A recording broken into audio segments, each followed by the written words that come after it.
मी तुमची मानसी मावशी. कधी वाचते, कधी सांगते छान छान गोष्टी.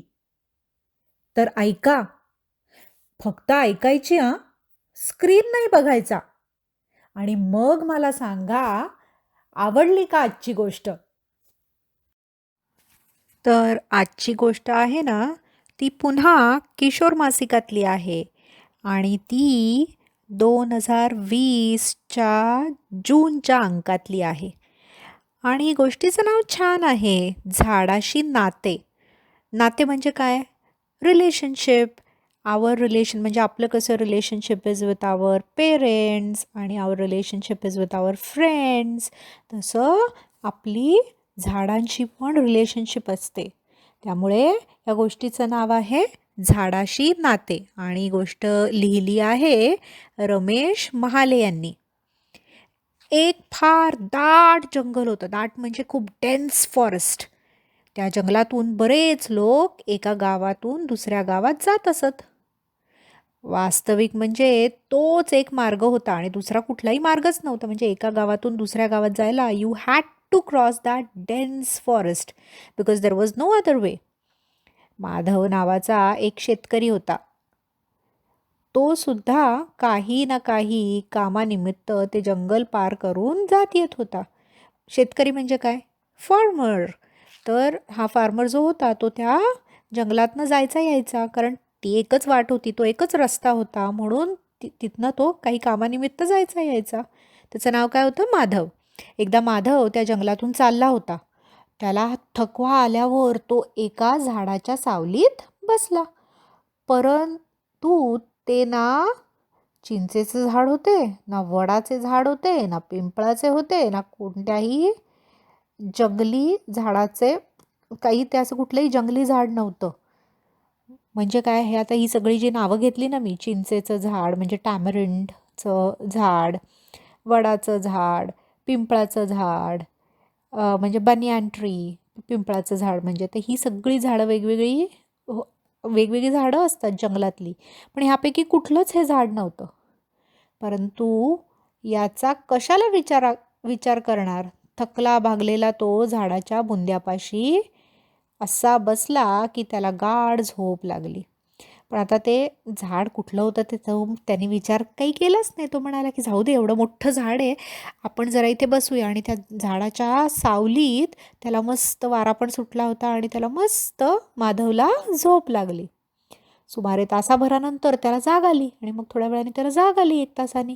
तेव्हा त्याला अगदी ताजंतवानं वाटलं आणि आता त्यांनी त्या झाडाकडे आभाराच्या दृष्टीने पाहिलं. त्याला ते असं त्यांनी रेस्ट घेतली, कारण तो थकलेला होता आणि त्याने रेस्ट घेतली तर त्याला इतकं बरं वाटलं. आणि मग त्याने झाडाकडे बघितलं आणि तो म्हणाला, अरे हे झाड होतं म्हणून मला इतकी छान झोप लागली, आय कुड रेस्ट.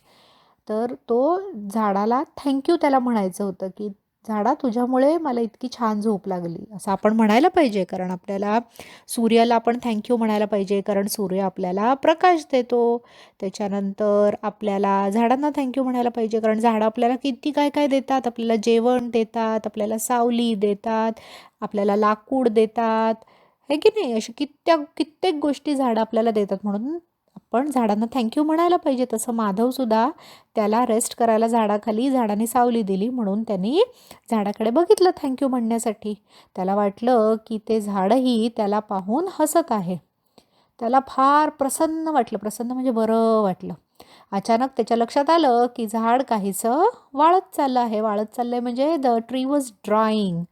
माधवने एक काठी घेतली आणि जमीन खोदून एक रस्ता तयार केला. आता त्या रस्त्यावरून पाणी वाहून झाडाच्या मुळापर्यंत जाऊ लागलं. म्हणजे त्यांनी काय केलं की त्यांनी एक रस्ता असा तयार केला खोदून खोदून. म्हणजे काय होईल खोदून खोदून रस्ता तयार केल्यावर, की तिथे पाऊस पडला आणि पाणी पडलं की मग त्या रस्त्यावरनं ते पाणी वाहील आणि त्या झाडाला ते पाणी मिळेल, म्हणून त्यांनी तो रस्ता तयार केला. झाडाला मोठा दिलासा मिळाला. म्हणजे झाडाला पण बरं वाटलं, अरे आपल्याला पाणी मिळणार आता, कारण ते वाळत चाललं होतं. झाडाच्या फांद्या हलवून हलवून माधवला वारंवार धन्यवाद देत होत्या. मग झाड पण माधवला थँक्यू म्हणत होतं, कारण आता मग त्याला पाणी मिळणार होतं झाडाला. माधवला फार छान वाटलं. त्या झाडाने त्याचा थकवा घालवला होता, त्यामुळे माधवला झाडाविषयी प्रेम वाटू लागलं.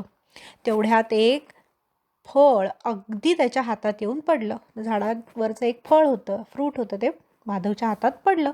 माधवने पाहिलं तर ते साधं सुधं फळ नव्हतं, तर ते सोन्याचं फळ होतं, गोल्ड फ्रूट.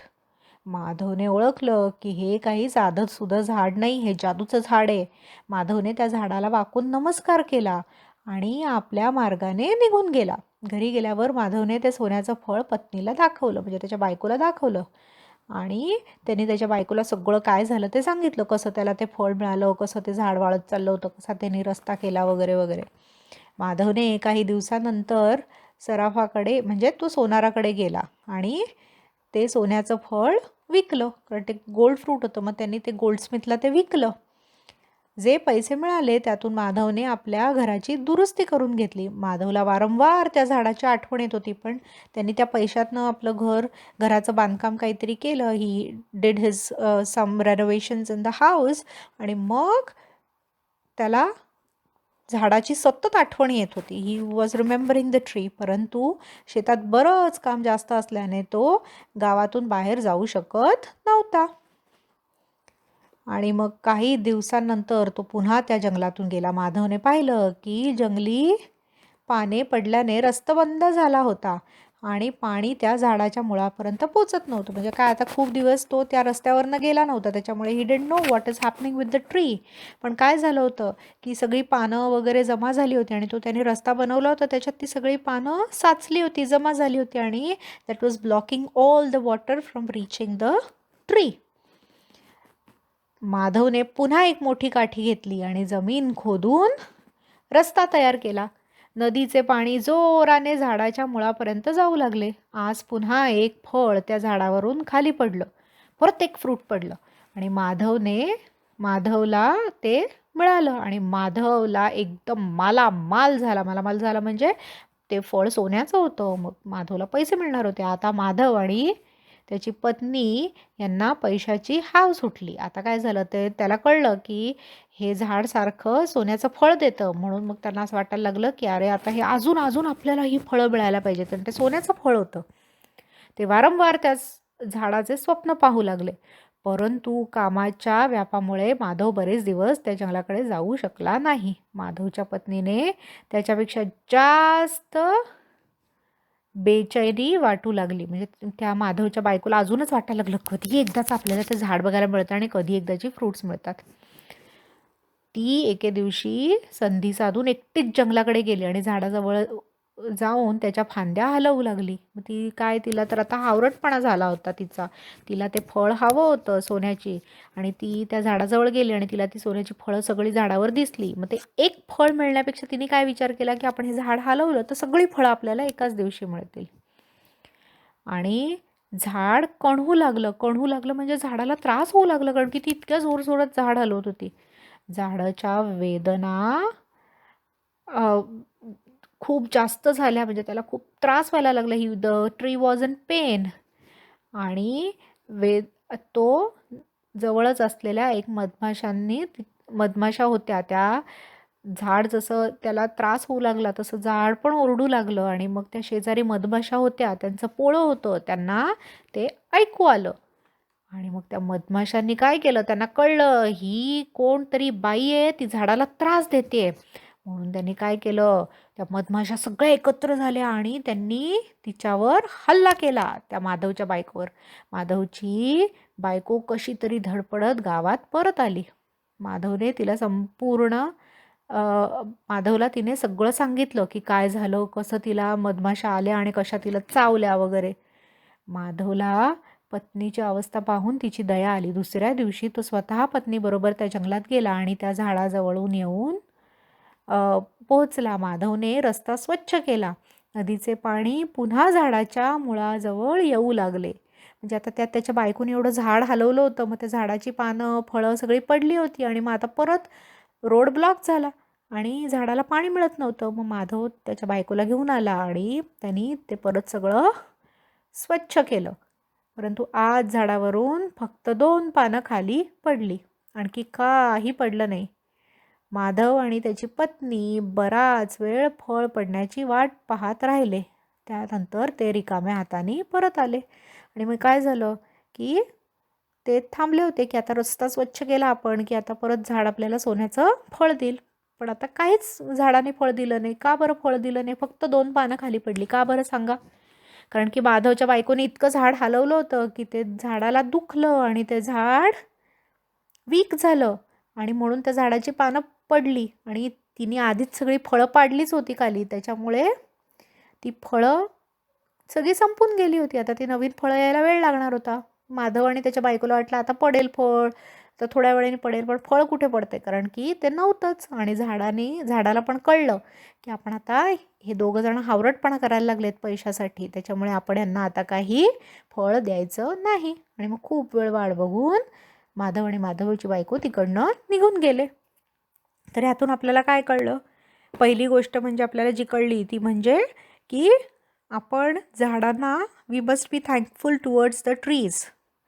झाडांचे आपण आभार मागितले पाहिजेत. का बरं सांगा?